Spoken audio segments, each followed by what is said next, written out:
Un enorme saludo, queridos todos amigos que hoy sintonizan nuevamente este cuarto programa que con mucho afecto realizo para el aprendizaje de todos, porque todos definitivamente aprendemos cada vez que o escuchamos o repasamos algo que en algún momento leímos, escuchamos, vimos, etcétera.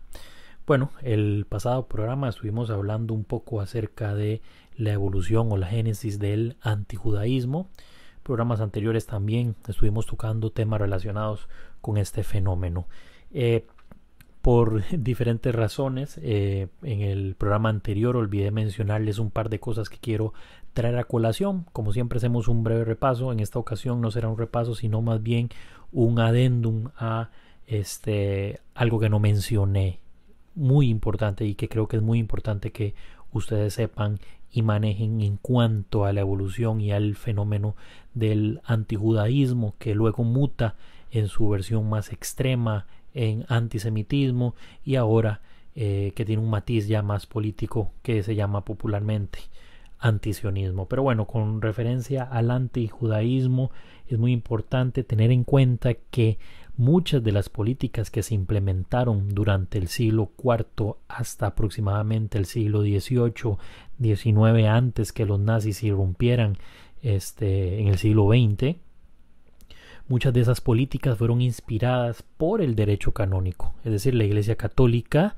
de aquel momento de la Edad Media, fungiendo como, vamos a decirlo así, una líder en cuanto a políticas antijudías, ¿verdad? Entonces tenemos, por ejemplo, que en el año 306 se realiza el sínodo de Elvira, donde se prohíben los matrimonios mixtos y las relaciones sexuales entre cristianos y judíos.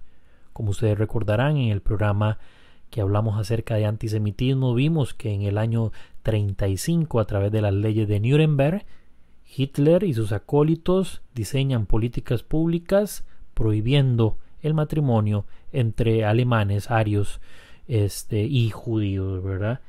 También durante las políticas de implementación en el derecho canónico, la Iglesia Católica ordena en el año 681, después del Sínodo de Toledo, la quema del Talmud.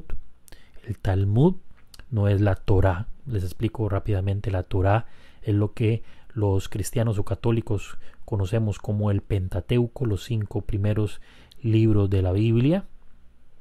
Los judíos conocen eso como la Torá. El Talmud son escritos de rabinos muy conocidos de su época. Vamos a decir que hay varios Talmud. Ahorita recuerdo el famoso Talmud de Babilonia y demás. Bueno, comentarios de rabinos de diferentes pasajes de la Torá, ¿verdad? Que son muy importantes para la enseñanza y difusión dentro del judaísmo.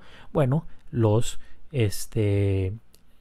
del sínodo de Toledo se decide quemar el Talmud, algo que los nazis también realizan cuando se da la gran quema de libros, si no me equivoco, en 1934, llevado a cabo por los nazis, por universitarios y profesores universitarios, ¿verdad? Por mencionar un ejemplo más, y creo que este es muy importante, en el año 1215, después del concilio de Letrán, se decide marcar la ropa de judíos con una insignia para diferenciarlos de la población.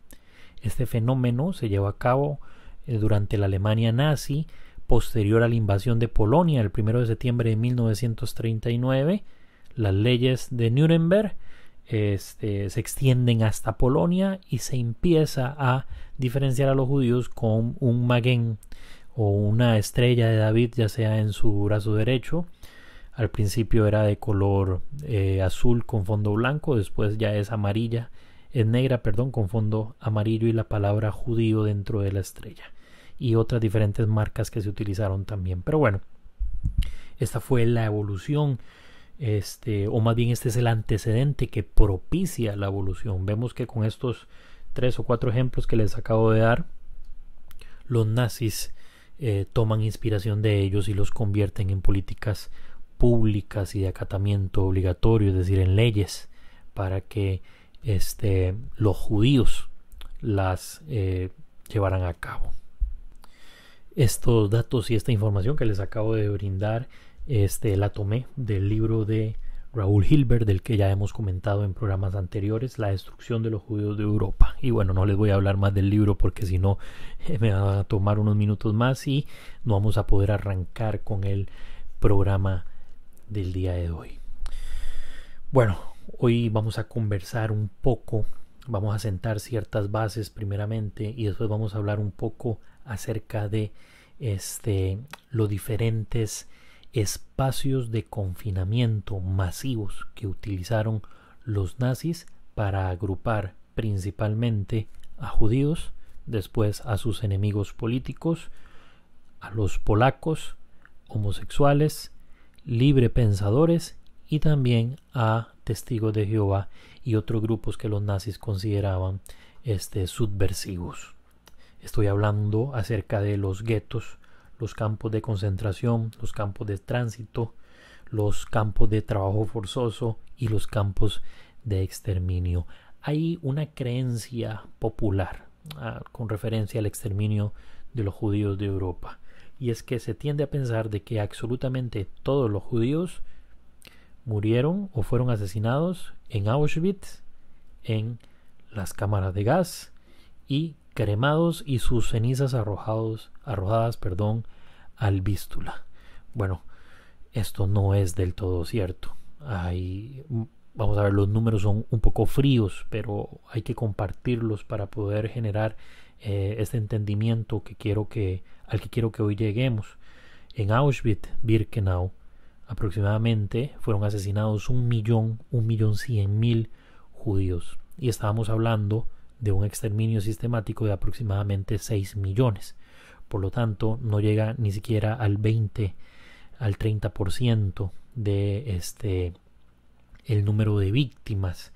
Murieron más o fueron asesinados más en la famosa Operación Barbarroja, de la que hablaremos en otro programa, porque también se nos haría muy extenso y tal vez un poco confuso hablar de ese tema junto con pero bueno, ¿cuál es mi afán? ¿Qué es lo que quiero que hagamos hoy? Bueno, primero que aprendamos las diferentes concepciones que hay, los diferentes lugares de confinamiento, qué función tenían, hablar de números aproximados de víctimas, que no tiene mucho sentido, ¿verdad?, pedagógico, pero bueno, es importante para alcanzar el conocimiento que hoy quiero y el aprendizaje que hoy quiero que tengamos, ¿verdad?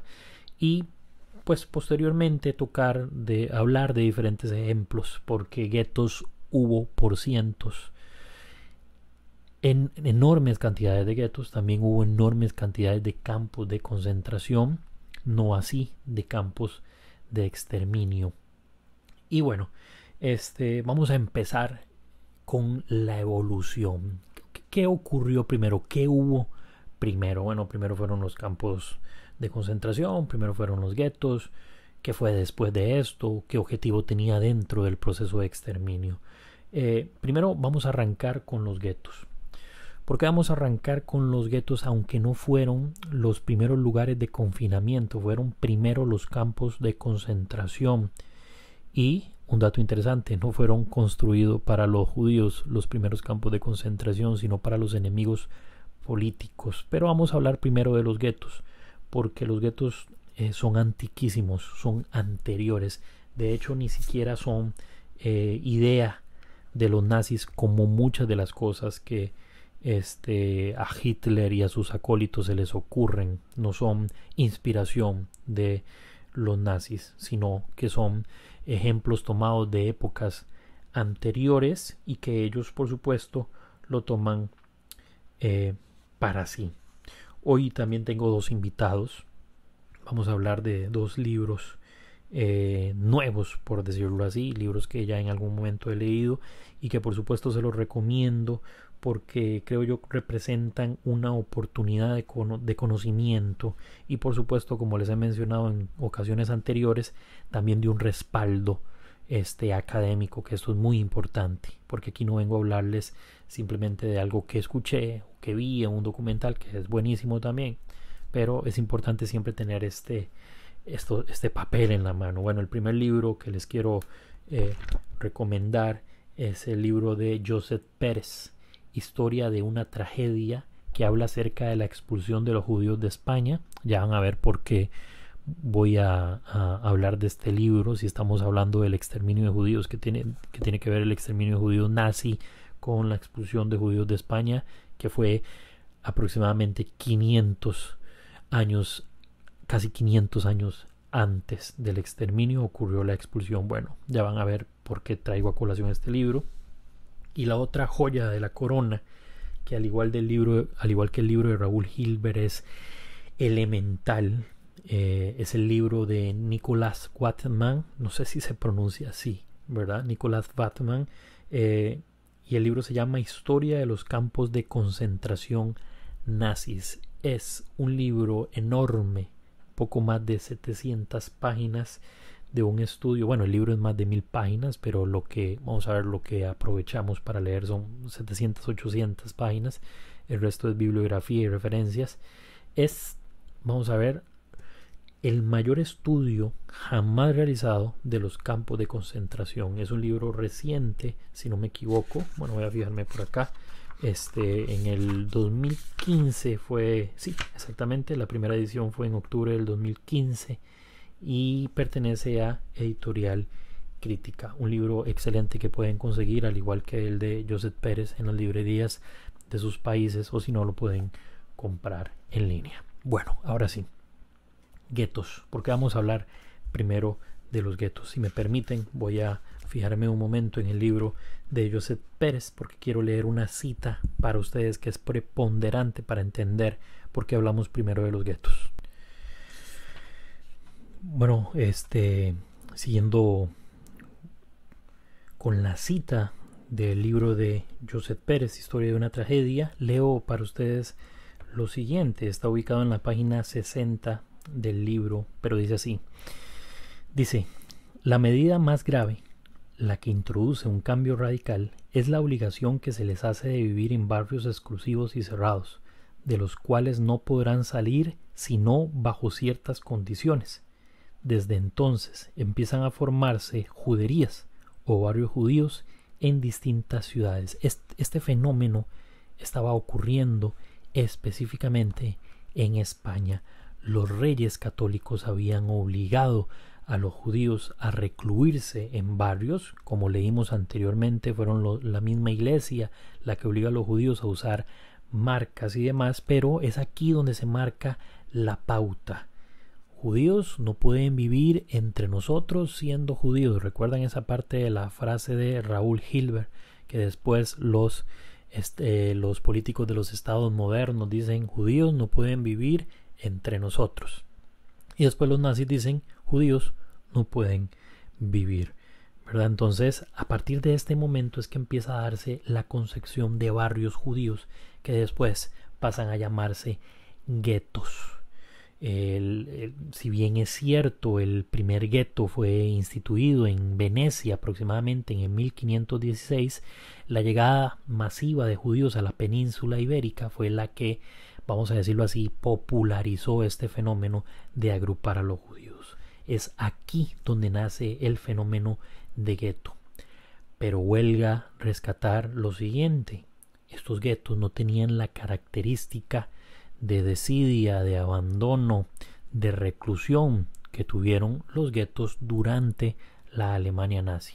Durante esta época los judíos vivían recluidos en sus barrios, por decirlo así, pero podían moverse libremente, podían salir, realizar sus negocios para los que estaban autorizados. Habían unos que no podían realizar, ¿verdad? Realizar sus diferentes labores. Ok, en la Alemania nazi ya no. En la Alemania nazi son recluidos en espacios muy pequeños, grandes cantidades de población. Por darles un ejemplo, el famoso gueto de Varsovia, en el que fueron hacinados aproximadamente 450-500 mil judíos en un espacio entre 4 y 5 kilómetros cuadrados. Imagínense lo que eso significaba, las enfermedades que iban a proliferar, el hambre que se iba a generar, el estrés que se iba a producir producto del hacinamiento, etcétera. Bueno, estos primeros guetos no tuvieron esa característica. Los nazis sí que llevaron a un punto álgido este fenómeno de reclusión y confinamiento. Los primeros guetos durante la Alemania nazi se dan posterior a la invasión de Polonia, cuando se busca una solución a la gran cantidad de judíos que se encuentran. Véanlo de la siguiente manera. En Alemania apenas el 0,1% de la población era judía. Estamos hablando de un número muy bajo, y para que lo pongan en perspectiva, en Alemania habitaban 80 millones de personas y apenas el 0,1% eran judíos. Cuando deciden invadir Polonia, que es el banderazo de salida para el inicio de la Segunda Guerra Mundial, se topan un gran problema, por decirlo de alguna manera. Los nazis se topan con 3 millones de judíos que vivían en Polonia, y un fenómeno más extendido que en la Alemania de Hitler, la Alemania nazi, el fenómeno de los judíos hasídicos, los judíos ortodoxos, estaba más extendido, ¿verdad? A diferencia de Alemania, donde por supuesto que había diferentes clases sociales a lo interno de la agrupación judía. En la Polonia ocupada, vaya que este fenómeno de miseria era aún mayor. Los judíos eran muy muy pobres. Por supuesto que habían casos de judíos pudientes, dueños de fábricas y diferentes empresas textiles y demás. Cuando los nazis se topan ese problema de 3 millones de judíos, dicen, bueno, tenemos que hacer algo, y se empiezan a crear los diferentes guetos. Primero se divide el territorio polaco, ¿verdad? Lo que fue territorio polaco en aquel contexto, en dos partes. El gobierno general presidido por Hans Frank y el Wettergau, que eran dos territorios total y completamente distintos, ¿verdad? En el gobierno general se concentraron la mayor cantidad de campos de exterminio, campos de concentración y guetos, a diferencia del Wettergau, donde sí existieron, por supuesto, pero en menor medida. Ese territorio se dividió con el objetivo de tener una administración más eficiente, y por supuesto para tomar decisiones a posteriori. Se crean diferentes guetos, los guetos más famosos, ¿verdad? El gueto de Cracovia, el gueto de Białystok, el gueto de Lodz, y por supuesto el desgraciadamente célebre gueto de Varsovia, donde fueron recluidos aproximadamente 500.000 judíos para finales de la revuelta que ocurre en el 43-44, si mal no me equivoco. Aproximadamente quedaron 6.000 judíos de 500.000 que fueron deportados poco a poco, pero bueno, ese tema ya lo abordaremos. Entonces el gueto tiene una característica que lo diferencia de los campos de concentración y demás fenómenos que vamos a analizar a continuación. Los guetos eran barrios, por decirlo así, con casas equipadas para un número específico de personas, pero que era prácticamente llenada. Una casa para 5 personas, bueno, llegaron a vivir hasta 40 personas, así de hacinado era el espacio. Hay una película que pueden ver para tener una idea de lo que era la vida en el gueto de Varsovia, y es El pianista.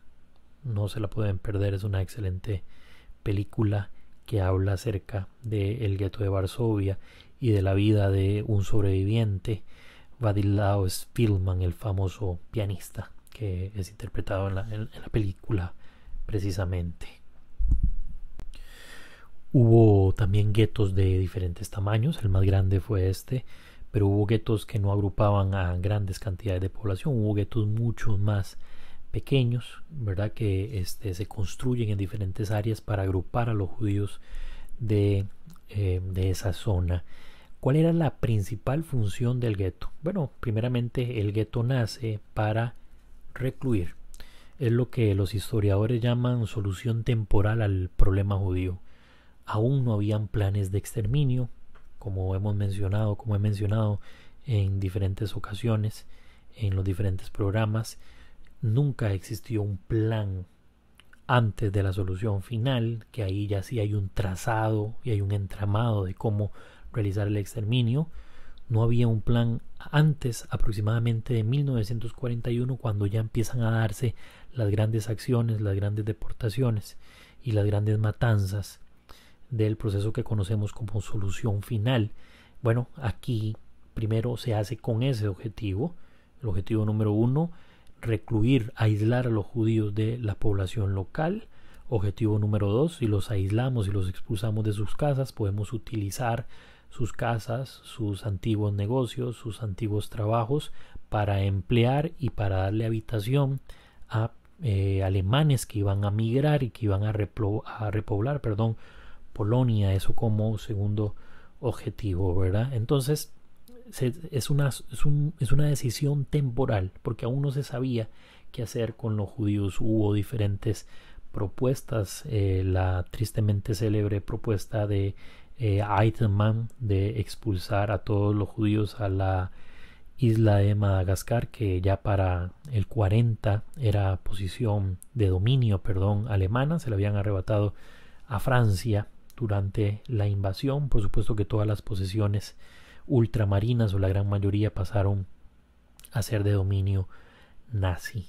Entonces el gueto tenía esa función. Una vez que ya hay un plan y ya se sabe qué van a hacer con los judíos, entonces empiezan a ocurrir las deportaciones en los famosos lugares llamados Uschlandplatz, que eran los sitios de deportación a donde iban los judíos que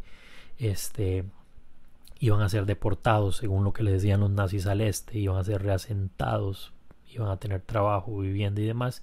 Bueno, iban para los famosos campos de exterminio de aquella gran acción llamada Operación Heydrich o Operación Reinhard, que hace poco la ABC, ahí lo leí también en El País, un artículo muy importante acerca de números horrorosos. Vamos a tener posteriormente un programa dedicado a eso. Entonces esa es la función principal de los guetos.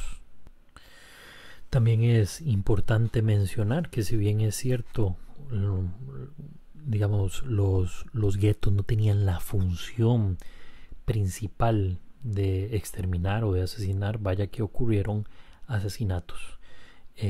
La principal causa de muerte en muchos casos fue enfermedades infecciosas como el tifus.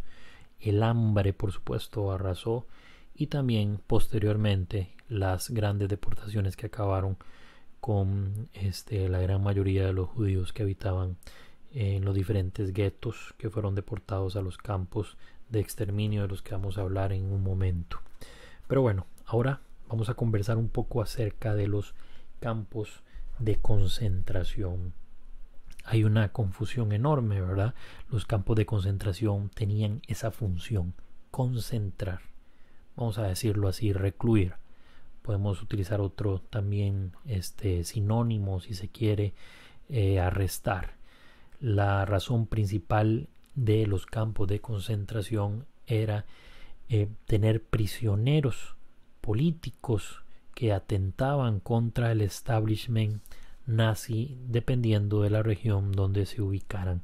Y bueno, hubo cientos, si no miles, de campos de concentración, unos más célebres o tristemente célebres que otros. Y bueno, vamos a tomar un ejemplo de lo que fue también conocido como el campo modelo de otros campos, ¿verdad?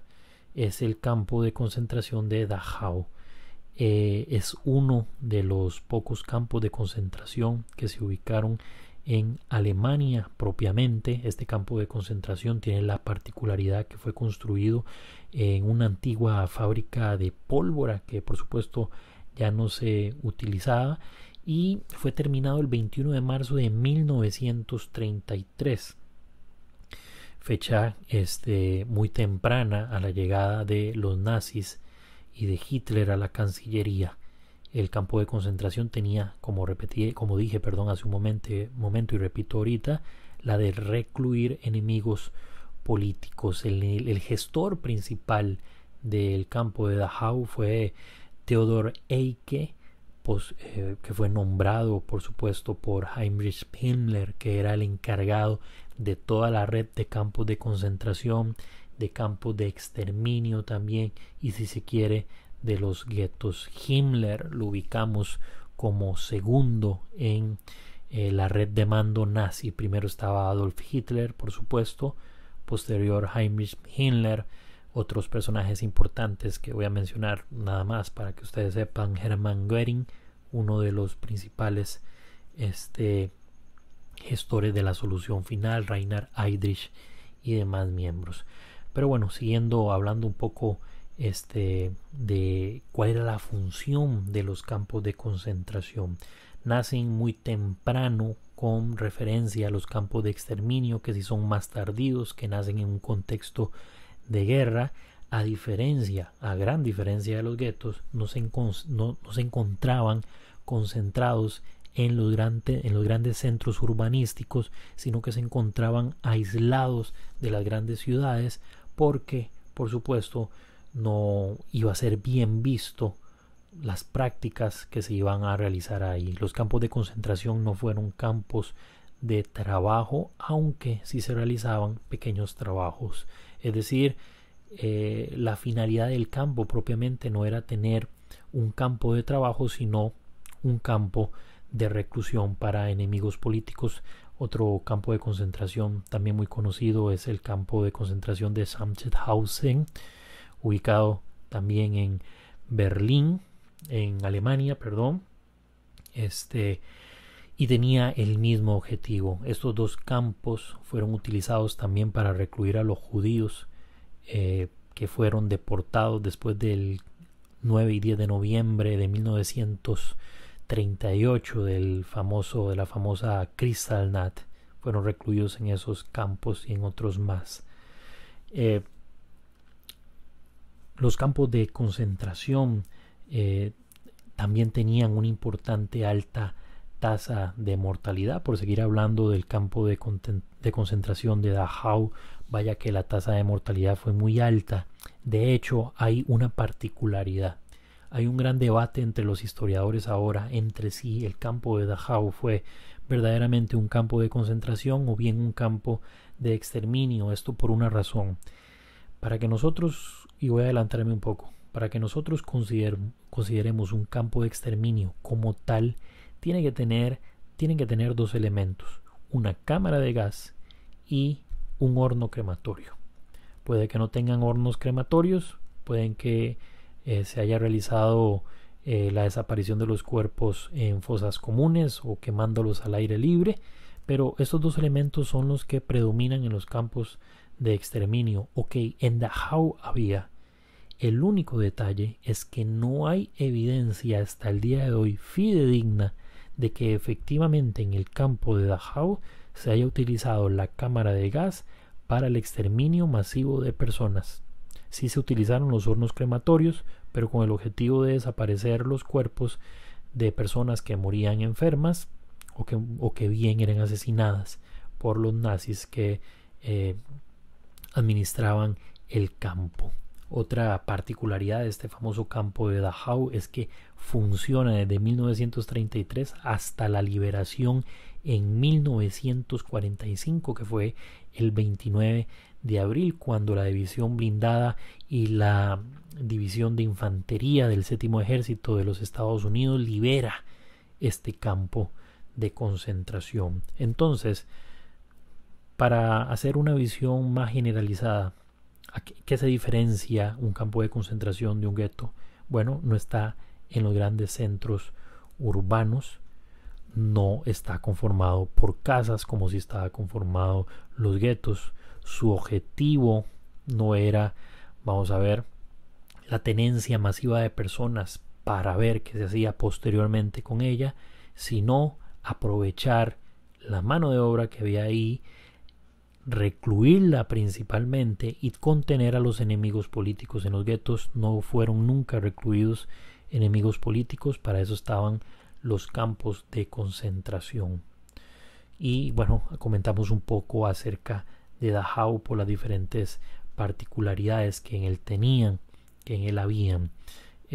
Solo para mencionar también una particularidad, en el campo de Dachau estuvo recluido Viktor Frankl, el fundador de la cuarta escuela la cuarta escuela de logoterapia, de psicología, fundada por Viktor Frankl, el famoso escritor del libro El hombre en búsqueda de sentido, que es un libro que sin duda hay que leer. Habla por supuesto de su experiencia en los campos, pero desde el punto de vista de un psicólogo. De hecho, el subtítulo que acompaña a este libro, El hombre en búsqueda de sentido, es un psicólogo en un campo de concentración. Luego es deportado inclusive a Auschwitz. Me disculparán un momento, acabo de recordar que no es la escuela de psicología, ¿verdad? Sino es la escuela vienesa de psicoanálisis llamada logoterapia, la que funda Viktor Frankl. Le vuelvo a recordar el nombre del libro, El hombre en búsqueda de sentido. Definitivamente uno de los tantos libros dentro de la historiografía del Holocausto que hay que tener y hay que compartir para su estudio. Pero bueno, vamos a dar un tercer paso ahora y vamos a hablar un poco acerca de, ya dije, hablamos de los guetos, hablamos de los campos de concentración, ahora vamos a hablar de los campos de trabajo forzoso. ¿Qué hace o qué es lo que genera que estos campos nazcan? No existieron campos de trabajo forzoso per se. ¿Qué quiere decir esto? Que los campos de trabajo forzoso evolucionaron. Primero fueron campos de concentración y luego se convirtieron en campos de trabajo forzoso. Algunos tuvieron, por decirlo así, el triple tránsito. Primero fueron campos de concentración, campos de trabajo forzoso y campos de exterminio, como es el caso de Majdanek, que vamos a analizar a continuación. Otros campos inclusive cumplían esa misma función, las tres funciones al mismo tiempo. El único campo que cumplió esa función fue el campo de Auschwitz-Birkenau, que fue un campo de concentración, campo de trabajo forzoso y campo de exterminio, todo eso al mismo tiempo. Y cuando hablemos de los campos de exterminio, pues vamos a ver que su naturaleza fue esa 100% exterminio.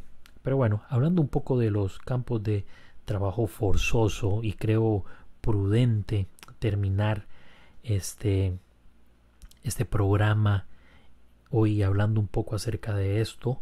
Próximamente vamos a estar hablando entonces acerca de los campos de tránsito y los campos de exterminio, que son los dos que nos quedan pendientes. Vamos a terminar con el programa lo vamos a terminar, con los campos de trabajo forzoso. Como mencioné hace un momento, no hubo un campo de trabajo forzosos per se, fue la evolución de los campos de concentración. ¿Qué fue lo que pasó? ¿Por qué los nazis deciden utilizar mano de obra esclava? Porque fue mano de obra esclava para su beneficio. Bueno, hubo dos razones de las que les voy a hablar hoy. Primeramente, porque se dieron cuenta que era un gran negocio con las grandes fábricas alemanas que colaboraron con el exterminio. Por mencionar unos pocos ejemplos: Siemens, estoy seguro que ustedes conocen Siemens, E.J. Farben, que es la actual Bayer. Si es Bayer no es bueno, pero todos consumimos productos Bayer. Vamos, es un pasado bastante negro el que tiene E.J. Farben. En uno de los tantos programas que vamos a tener vamos a hablar de las fábricas que colaboraron, las empresas, las corporaciones que colaboraron con los nazis y que al día de hoy funcionan y que todos consumimos de sus productos, como es el caso de E.J. Farben. Bueno, devolviéndome un poco, BMW, Volkswagen, bueno, estas empresas vieron una oportunidad enorme de beneficiarse de mano de obra esclava, y qué mejor que los reclusos en los campos de concentración para utilizarlos obviamente para su beneficio económico. Y la segunda razón fue cuando la guerra se empezó a poner bastante, recrudeció el proceso de guerra y se puso muy en contra de los nazis cuando tuvieron su revuelta en 1941 en la Operación Barbarroja y fracasaron con la toma de Moscú. A partir de ese momento los trabajos forzosos empiezan a multiplicarse, ya no tanto para ayudar a las empresas, ¿verdad?, y aprovecharse del dinero que esto generaba, sino para la economía de guerra. Estas fueron las dos razones principales, y uno de esos campos fue el campo de Majdanek, que primero fue un campo de concentración principalmente para los prisioneros políticos y también los prisioneros de guerra que fueron tomados durante la Operación Barbarroja, que se extendió poco más de un año. Entonces crean ese campo muy hacia el este, casi muy cerca, no casi, ¿verdad?, muy cerca de la frontera que se había trazado, aquella famosa frontera de Ribbentrop-Molotov que se había firmado antes del inicio de la Segunda Guerra Mundial entre los ministros de Relaciones Exteriores de Hitler y Stalin. Entonces ahí iba a ser ubicado este campo de concentración, que luego muta a campo de trabajo forzosos. El campo de trabajo forzoso no tenía el objetivo de exterminar, pero vaya que cumplía con ese objetivo, que no era el trazado, pero sí se lograba. Imagínense ustedes, personas hambrientas, pacientes con inanición, enfermos, trabajando durante jornadas de 12 horas con apenas alimentación para sobrevivir.